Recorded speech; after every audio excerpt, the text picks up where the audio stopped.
ঢাকার সবচেয়ে বড় কুরবানির পশুর হাট গাবতলী এখন প্রস্তুতির শেষ পর্যায়ে। মাঠ জুড়ে চলছে বাঁশ পুঁতে গরু রাখার ঘর তৈরির কাজ।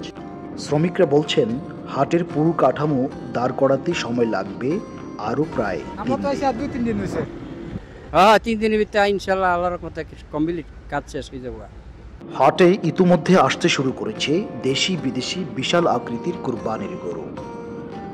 গরুর সাইজ ও সৌন্দর্য অনুযায়ী চাওয়া হচ্ছে দাম। আজকের হাটে সব থেকে দামি গরু আপনার 11 লাখ টাকা একটা গরু বিক্রি হয়েছে, এটাই হচ্ছে দামি সব থেকে।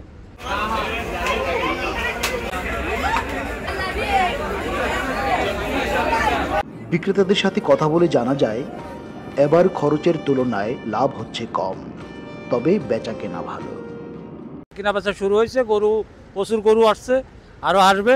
হাট খুব সুন্দর পরিবেশে আছে এবং কাস্টমারও আসতেছে। এছাড়াও গরুর পাশাপাশি হাটে দেখা মিলছে নানা আকৃতির ছাগল, যা দেখতে ভিড় জমাচ্ছেন ক্রেতারা। এসব ছাগল বিক্রি হচ্ছে 30,000 থেকে শুরু করে 1 লাখ টাকা পর্যন্ত।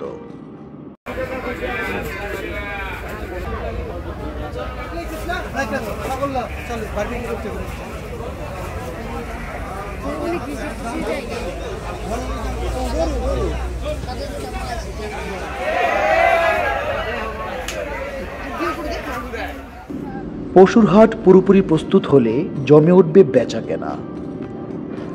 বিক্রেতা ও ক্রেতাদের নিরাপত্তা নিশ্চিতে আইন শৃঙ্খলা বাহিনীকেও হতে হবে আরও বেশি সতর্ক, নিতে হবে প্রস্তুতি। এটাই হোক প্রত্যাশা।